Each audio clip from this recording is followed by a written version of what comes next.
everyone, it's Carrie. Welcome back to my channel. Today we are going to be doing day 5 of my holiday card series.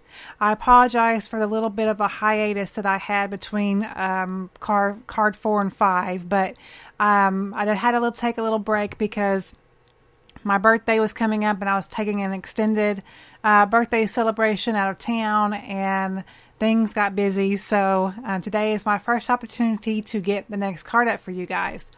So we're going to start off by doing a little bit of stenciling.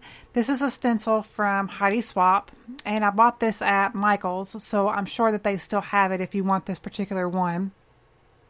I like the smaller dots, the smaller polka dot pattern than this. So what I'm doing is I'm just going to tape down my stencil with some micro pour tape and make sure that I am getting that down so it won't shift as I am inking it up.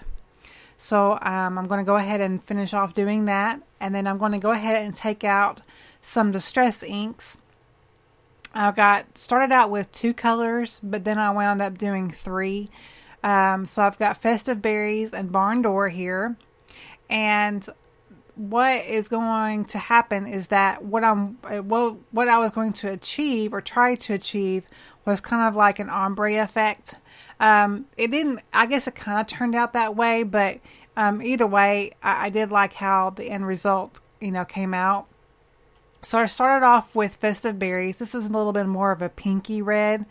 So I primed my mini ink blending tool here several times before I started inking it up. But I wanted to go kind of like a lighter red, obviously down to a darker. And I do go back and forth between the Festive Berries and the Barn Door. And as I go along, I realize that whenever I get to the other corner of my cardstock here, it's not as dark as I would like it to be. So I did take out one more red, which was Fired Brick. And that made it a little bit darker, and I liked that result better. So I'm going to go ahead and start off or finish up with the Barn Door, and going to go ahead and ink this up. And this is whenever I realized the more ink that I put on, even though I kept applying it, it still wasn't as dark as I wanted it to be. So we're going to go ahead and keep inking this up. And what's so fun about these stencils is that you don't have to really be too careful. This one is pretty thick, so I like that about this stencil.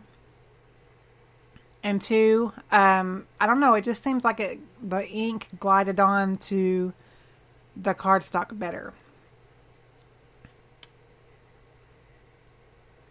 So we're going to go ahead and take that darker color, which is the Fired Brick.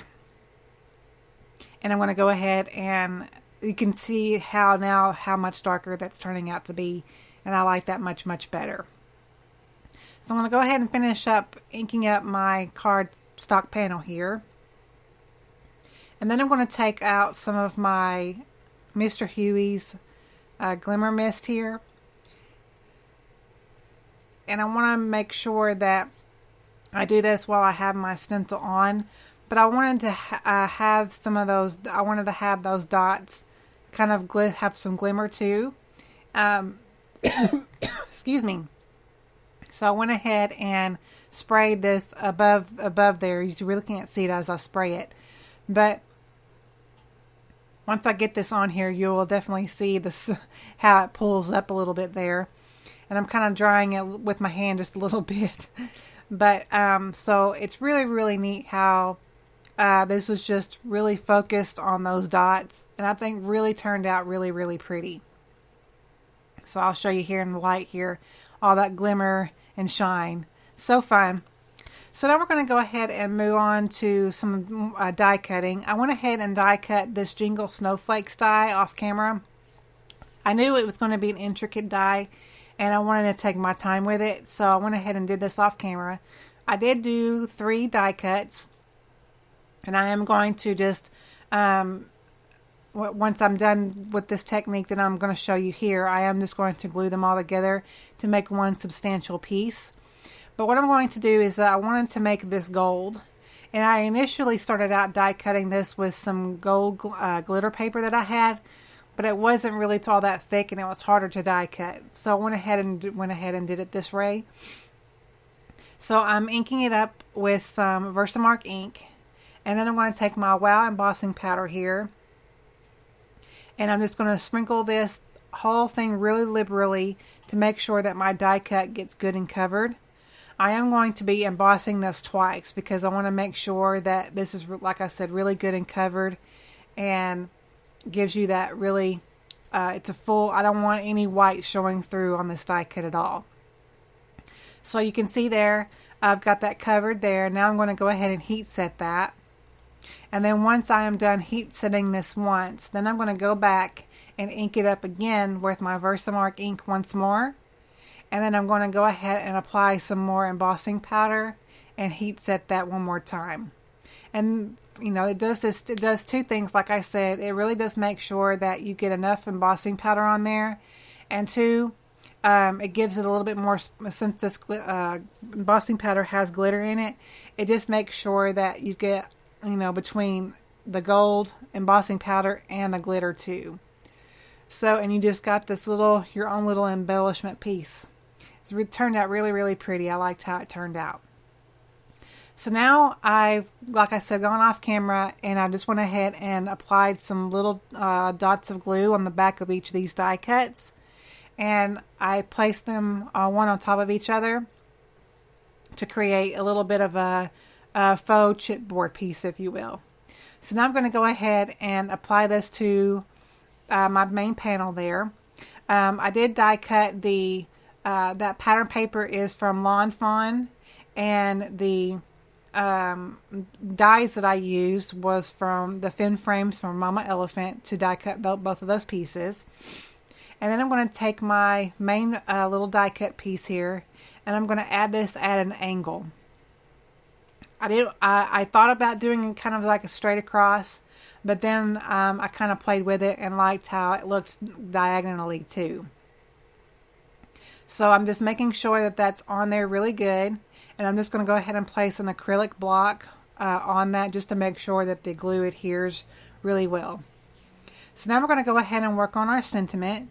I've got this scrap piece from this white cardstock piece that you see there. That was just left over from a die cut panel that I had, and I just left this piece here, and I thought it would be perfect to use on my card for another project. So that's what I'm doing today. And this stamp set is from My Favorite Things, and I'm going to ink that up with my Versamark VersaFine Onyx Black ink. I thought the black would really pop against all of these different colors that we've got going on. So, and two, I just love this ink for stamping sentiments too. It just does it a really good bold and crisp black. So I'm going to go ahead and ink that up really well and stamp that down, just making sure that I get a really good impression onto my cardstock here, making sure that I got it lined up and centered. So you can see how it's going to turn out really, really pretty bold black sentiment. And then I'm going to go ahead and add some foam adhesive on the back of this piece here, because I want to give it just a little bit dimension, kind of to, I guess, complement the die cut piece that we worked on too. So I'm going to go ahead and add that foam adhesive on the back. I just had some scrap pieces already ripped up into little pieces, so I'm going to go ahead and use that up. And I went ahead and just making sure that my die cut piece was adhered, and I'm just going to put some tape runner on the back of our main panel here and add that to our A2 size card base, which is my favorite white cardstock from Paper Tray Ink. And I'm just going to add that to the card, and then I'm going to take off the backing of the sentiment piece. I'm going to add that and make sure that's good and adhered too. I really do like how this card turned out. I really didn't have a plan as I was going. I did know that I wanted to use this stencil and do a little bit of ink blending. And then as I started, it just kind of all fell into place. And this is how my card turned out for you guys today. So I hope you guys enjoyed this tutorial. If you did, please give it a thumbs up. And I hope to have day 6 for you really, really soon for my next holiday and my next installment with my holiday card series. Thank you guys so much for watching.